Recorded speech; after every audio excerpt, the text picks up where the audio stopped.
محمد وعلى آلہ وأصحابہ ومن تبعهم بإحسان إلى يوم الدين. الحمد لله الذي هدانا لهذا وما كنا لنهتدي لولا أن هدانا الله. رب اشرح لي صدري ويسر لي أمري واحلل عقدة من لساني يفقهوا قولي. اللهم انفعنا بما علمتنا وعلمنا ما ينفعنا وزدنا علما. اللہ تعالیٰ کے فضل و احسان سے سورہ آل عمران کی آیت نمبر 68 تک ہمارا سبق مکمل ہو چکا ہے. آیت نمبر 69 سے آیت نمبر 74 تک انشاءاللہ آج ہم تلاوت کریں گے. اعوذ باللہ من الشیطان الرجیم.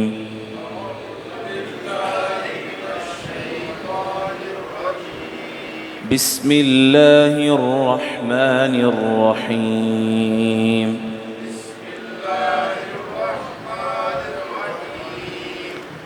وَدَّت طَّائِفَةٌ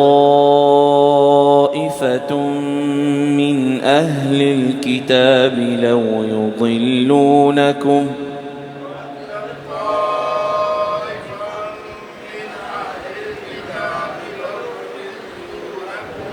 وَمَا يُضِلُّونَ إِلَّا أَنفُسَهُمْ وَمَا يَشْعُرُونَ.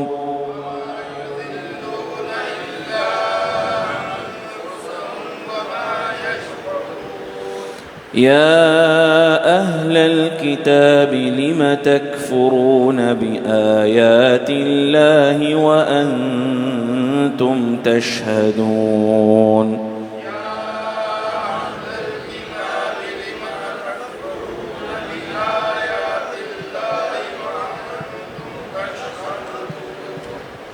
يا أهل الكتاب لم تلبسون الحق بالباطل وتكتمون الحق وأنتم تعلمون.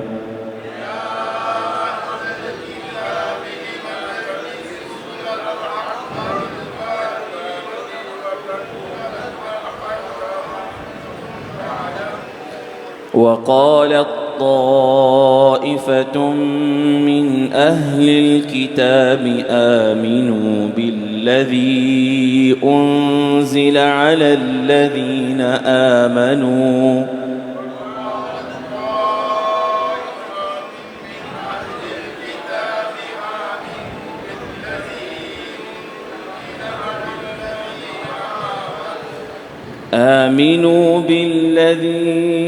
أنزل على الذين آمنوا وجه النهار واكفروا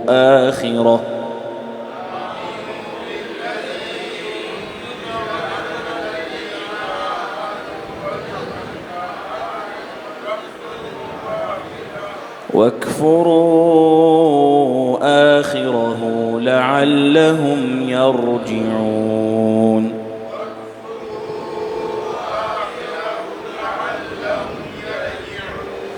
ولا تؤمنوا إلا لمن تبع دينكم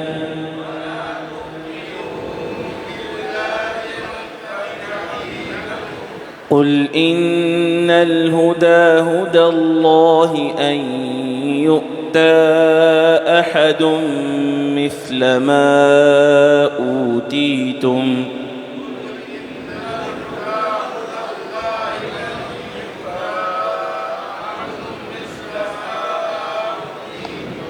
أو يحاجوكم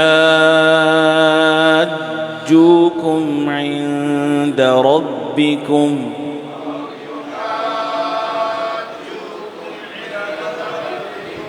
قل إن الفضل بيد الله يؤتيه من يشاء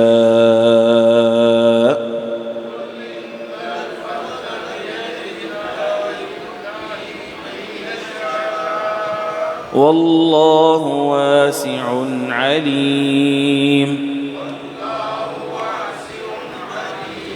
يختص برحمته من يشاء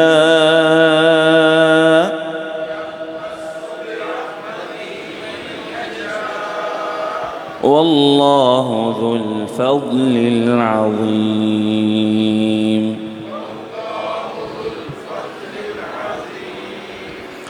ودت طائفۃ من اہل الکتاب، خواہش کرتے ہیں اہل کتاب میں سے ایک گروہ، لو یضلونکم، کہ کاش کہ وہ تمہیں گمراہ کر دیں، وما یضلون الا انفسہم، اور وہ نہیں گمراہ کرتے سوائے اپنی جانوں کو، وما یشعرون، اور وہ شعور نہیں رکھتے۔ یا اہل الکتاب، اے اہل کتاب، لم تکفرون بآیات اللہ، کیوں تم اللہ کی آیات کا انکار کرتے ہو، وانتم تشہدون، جب کہ تم گواہی دیتے ہو۔ یا اہل الکتاب، اے اہل کتاب، لم تلبسون الحق بالباطل، کیوں تم حق کو باطل کے ساتھ خلط ملط کرتے ہو، وتکتمون الحق، اور تم حق کو چھپاتے ہو، وانتم تعلمون، جب کہ تم علم رکھتے ہو۔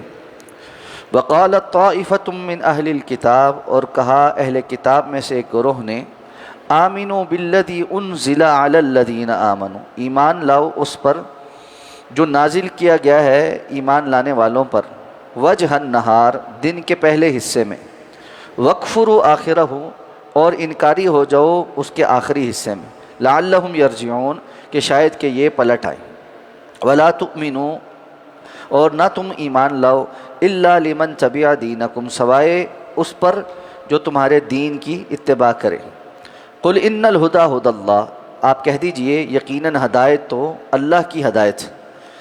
ان یؤتی احد مثل ما اوتیتم، کہ کوئی دیا جائے گا جو کچھ ویسا اس کا مثل جیسا تم دیے گئے ہو، او یحاجوکم عند ربکم، یا وہ تمہارے ساتھ حجت کرے گا تمہارے رب کے ہاں۔ قل ان الفضل بید اللہ، آپ کہیے یقیناً فضل تو اللہ کے ہاتھ میں ہے، یؤتیہ من یشاء، وہ جسے چاہتا ہے عطا فرماتا ہے، واللہ واسع علیم، اور اللہ رب العزت بہت وسعت والا، بڑا علم رکھنے والا۔ یختص برحمتہ من یشاء، وہ اپنی رحمت کے ساتھ جسے چاہتا ہے خاص کرتا ہے، واللہ ذو الفضل العظیم، اور اللہ بہت عظیم فضل کا مالک ہے۔ اہل کتاب کا وتیرہ بیان ہو رہا ہے کہ کس طرح وہ اہل ایمان کے مخالفت کرتے رہے، اور پھر ان کا یہود و نصارہ سب کا یہ دعویٰ کہ حضرت ابراہیم کی طرف ہماری نسبت ہے اور وہ یہودی تھے یا عیسائی تھے، ان کے اس دعوے کا بطلان بیان فرمایا، اور آخر میں فرمایا کہ ابراہیم علیہ السلام کے اصل حقدار تو وہ ہیں جو ان کی اتباع کرنے والے، اور وہ کون ہیں؟ ھذا النبی والذین آمنوا، یہ نبی یعنی محمد الرسول اللہ صلی اللہ علیہ وسلم، اور جو ایمان لائیں۔ اب فرمایا کہ اہل کتاب کی صورتحال تو یہ ہے، یعنی ان میں سے خاص طور پہ یہود کی، یہ جو بار بار اللہ فرما رہے نا کہ طائفۃ من اہل الکتاب، اہل کتاب میں سے ایک گروہ، اہل کتاب سے مراد تو یہود و نصارہ دونوں ہیں، تو ایک گروہ یعنی یہود، ان کی دلی خواہش یہ ہے کہ یہ مسلمانوں کو گمراہ کر دیں۔ حسد اور بغض میں یہ اتنے آگے بڑھے ہیں کہ ایک تو انہوں نے ایمان قبول نہیں کیا، اور دوسرا جنہوں نے ایمان قبول کیا ہے ان کے بارے میں بھی چاہتے ہیں کہ ان کو گمراہ کر دیں۔ لیکن اللہ نے فرمایا کہ یہ سوائے خود گمراہ ہونے کے، اور وہ بھی شعور نہیں رکھ رہے۔ شعور کا معنی یہ نہیں ہوتا کہ ان کو پتہ نہیں چل رہا، بسا اوقات انسان کو پتہ تو ہوتا ہے کہ میں غلط کام کر رہا ہوں۔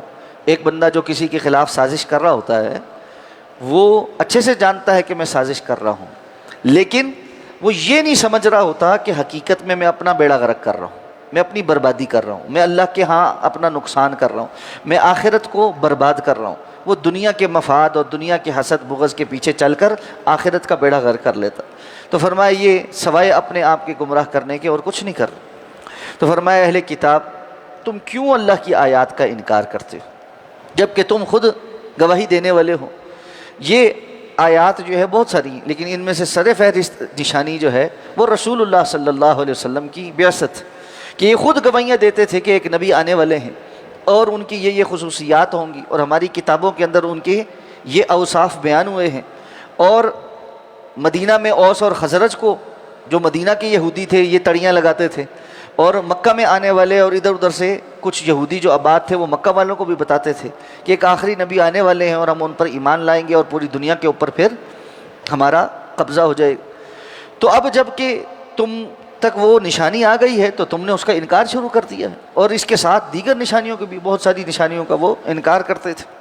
تو فرمایا اہل کتاب تم کیوں حق کو باطل کے ساتھ خلط ملط کرتے ہو؟ وَتَكْتُمُونَ الْحَقَّ، اور تم حق کو چھپاتے ہو، جب کہ تم علم بھی رکھتی ہو۔ یہود کا ایک اور جرم یہ بھی ہے کہ وہ جانتے بوجھتے یہ سارے کام کرتے تھے اور پھر حق بات کو چھپا لیتے تھے اور بات کو ادھر ادھر خلط ملط کرتے تھے۔ عبداللہ ابن سلام رضی اللہ تعالیٰ عنہ کا ہم نے واقعہ متعدد بار پڑھا ہے کہ جب وہ آئے اور اللہ کے رسول صلی اللہ علیہ وسلم سے سارا دین کا پیغام سن لیا اور اسلام قبول کر لیا تو فرمانے لگے کہ اللہ کے رسول، یہودی جو ہے نا، میں اپنی قوم کو بہت اچھے طریقے سے جانتا ہوں، وہ بہت دوغلے لوگ، اس لیے آپ ایسا کیجئے کہ مجھے پردے کے پیچھے کریں اور پہلے ان کو بلا کر میرے متعلق ان سے پوچھیں۔ تو اللہ کے رسول نے اسی طرح کیا، ان کو بلایا، ان سے بات چیت کی اور کہا کہ تم میں ایک شخص ہے عبداللہ ابن سلام، اس کے بارے میں کیا کہتے ہو؟ بڑی تعریفیں کی، بڑا ہمارا عالم ہے اور بہت اچھا انسان ہے اور ایسا ہے اور ویسا ہے۔ تو کچھ دیر بات چیت کے بعد اللہ کے رسول صلی اللہ علیہ وسلم فرمایا اگر عبداللہ ابن سلام ایمان لے آئیں اور میری دعوت کو قبول کر لیں تو پھر؟ کہنے لگے ہم اللہ کی پناہ مانگتے ہیں اس بات سے کہ عبداللہ ابن سلام جو ہے وہ بے دین ہو جائے۔ تو عبداللہ ابن سلام جو ہے وہ پردے سے باہر آئے اور انہوں نے کہا کہ میں گواہی دیتا ہوں کہ اللہ کے سوا کوئی معبود برحق نہیں اور محمد صلی اللہ علیہ وسلم کے رسول ہیں۔ جیسے یہ بات سنی فوراً پھر گئے اور وہ القابات دینے شروع کر دیے اور برائیاں شروع کر دی، جیسے پہلے تعریفیں بیان کرتے بالکل اس کے یکسر الٹو۔ تو عبداللہ ابن سلام نے کہا اللہ کے رسول میں نے آپ کو پہلے اسی لیے کہا تھا کہ آپ ان سے سن لیں کہ میں کیسا ہوں اور یہ کیا ہے، تاکہ آپ کو علم ہو جائے کہ یہ کتنا بات کو پھیرنے والے ہیں۔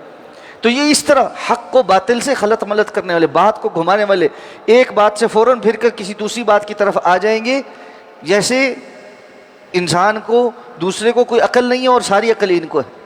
وَتَكْتُمُونَ الْحَقَّ، اور تم حق کو چھپاتے ہو۔ حق کی چھپانے کی بہت ساری ان کی مثالیں، اللہ کے رسول کا انکار کرنا یہ حق کو چھپانا ہے، اسی طرح تورات اور انجیل کے احکامات کو چھپانا اور اس میں سے تحریفات کرنا۔ رسول اللہ صلی اللہ علیہ وسلم کے دور میں ایک یہودی نے زنا کر لی تو اللہ کے رسول صلی اللہ علیہ وسلم نے ان کو بلایا اور کہا کہ تمہارے ہاں جو بندہ شادی شدہ بدکاری کر لے اس کی سزا کیا ہے؟ تو تورات میں اس کی سزا رجم کرنا ہی۔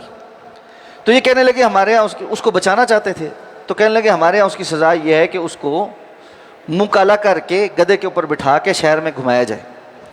تو عبداللہ ابن سلام رضی اللہ تعالیٰ عنہ نے اللہ کے رسول کو بتایا کہ اللہ کے رسول یہ جھوٹ بول رہے ہیں، آپ ان کو کہیں تورات لے کر آؤ اور فلاں جگہ سے پڑھو۔ اب آپ نے جب بلایا تو مرتا کیا نہ کرتے، لانا پڑا۔ تو جب تورات لے کر آئے تو جس جگہ رجم کی آیت تھی وہاں ہاتھ رکھ لیا اور ارد گرد سے پڑھنے لگ گئے۔ تو ان کو کہا گیا کہ یہ ہاتھ ہٹاؤ، تو وہاں پہ رجم کی آیت موجود تھی۔ تو اللہ کے رسول صلی اللہ علیہ وسلم نے ان کے قانون کے مطابق پھر اس شخص پر رجم کی سزا نافذ کی۔ تو یہ وَتَكْتُمُونَ الْحَقَّ، یہ حق بات کو بالکل سامنے سے چھپا لیتے۔ اور آپ آج بھی دیکھیں گے کہ پوری دنیا کے اندر میڈیا کے زور پر، پروپیگنڈا کے زور پر جس انداز میں جھوٹ کو پھیلانا اور حق بات کو خلط ملط کرنا، اس کی کتنی بڑی مثال آج ہمارے سامنے واضح۔ تو اللہ فرماتے ہیں وَأَنْتُمْ تَعْلَمُونَ، جبکہ تم اچھے سے جانتے ہو کہ تم کیا کرتوت کر رہے ہو۔ تو اللہ فرماتے ہیں یہ اس حد تک بھی چلے جاتے ہیں، انہوں نے ایک کوشش یہ کی، آپس میں بیٹھ کے مشورہ کیا، کہنے لگے کہ شکوک و شبہات پیدا کرنے کے لیے ہم ایسا کرتے ہیں کہ دن کے آغاز پر ایمان لے آئیں گے کہ ہم نے اسلام کو سچا مان کر اسلام قبول کر لیا ہے، اور سارے لوگ دیکھیں گے کہ جی ہم نے ایمان قبول کر لیا ہے، اور دن کے آخری حصے میں شام کے وقت ہم مرتد ہو جائیں اور کہیں گے کہ اسلام میں ہمیں بڑی کمیاں اور کوتاہیاں نظر آ گئی ہیں، ہم تو اس دین کو اچھا سمجھ کر اور حق سمجھ کر اس میں داخل ہوئے تھے، لیکن یہ باطل ہے اس لیے ہم نے اس کو چھوڑ دیا۔ تو اس انداز میں انہوں نے باقاعدہ باضابطہ سازش کر کے یہ پروپیگنڈا کرنا شروع کیا، کس لیے؟ لعلہم یرجعون، کہ عام مسلمان جس کے پاس ابھی اتنا علم نہیں وہ بھی یہ سمجھے کہ دیکھو یہ تو اتنے پڑھے لکھے لوگ، پہلے سے آسمانی کتابوں کے حامل اور اتنے سمجھدار لوگ تھے، اگر انہوں نے اسلام کے اندر داخل ہو کے اسلام کو پرکھ لیا ہے کہ اسلام حق نہیں ہے تو پھر ہمیں بھی اسلام چھوڑ دینا چاہیے۔ تو یہ اس حد تک گئے، اور ساتھ میں کیا کہنے لگے؟ کہنے لگے ہم کسی کی بات نہیں مانیں گے سوائے اس کے کہ جو تمہارے دین کی اتباع کرے۔ یعنی ان کے نزدیک جو بندہ یہودی ہے اور ان کے حصے ان کے دین کی اتباع کرنے والا ہے صرف وہی حق پر ہے، باقی سارے باطل ہیں۔ اور ساتھ کہنے لگے اللہ نے فرمایا کہ اگر ایسی بات ہے تو یاد رکھو ہدایت تو اللہ کی طرف سے ہدایت. پھر ساتھ آگے ان کا تذکرہ کیا کہ یہ کہتے ہیں کہ ہم یہ بات مانیں گے ہی نہیں. یہ لا تؤمنو کے ساتھ آگے کنٹینیو ہے کہ تم یہ بھی مت مانو کہ تم جیسا کسی اور کو دیا گیا، یعنی آسمانی کتاب کسی اور پر نازل ہوئی ہے اور وہ رسول، اور یہ کہ وہ قیامت کے دن تمہارے بارے میں رب سے حجت کریں گے. یعنی اہل ایمان قیامت کے دن اللہ رب العزت کے سامنے یہ بات واضح کریں گے کہ ان تک حق پہنچا دیا گیا تھا لیکن یہ حق بات کو مانتے نہیں تھے. تو یہ کہنے لگے تم اس بات کو مانو ہی نہیں کہ کسی اور پر دین آیا ہے اور کسی اور کے پر اللہ نے یہ نبوت اور رسالت کا منصب عطا کر دیا ہے، اور کل قیامت کو وہ اللہ رب العزت کے ہاں حق پر ہونے کی وجہ سے ہم سے فائق ہو سکتا ہے. اللہ نے فرمایا قل ان الفضل بید اللہ، آپ کہیے یہ جو فضل ہے یہ اللہ کے ہاتھ میں، اور یؤتیہ من یشاء، جسے چاہتا عطا فرماتا. اللہ کوئی تمہارا پابند ہے کہ اس بات کو صرف یہودیوں کے اندر ہی رکھے گا اور غیر یہود کے اندر دین نہیں جا سکتا یا نبوت اور رسالت نہیں آ سکتی؟ یہ اللہ رب العزت تمہارے پابند نہیں ہے. اور واللہ واسع علیم، اللہ بہت وسعت والے اور بڑے علم والے ہیں. وسعت اس لیے کہ اللہ رب العزت کے ہاں کوئی تنگ نظری نہیں ہے کہ یہودیوں کے علاوہ کوئی انسان نہیں، کہ اللہ اس تنگ نظری کی بنیاد پر جو ہے وہ کسی اور پر یہ فضل نہ فرمائے.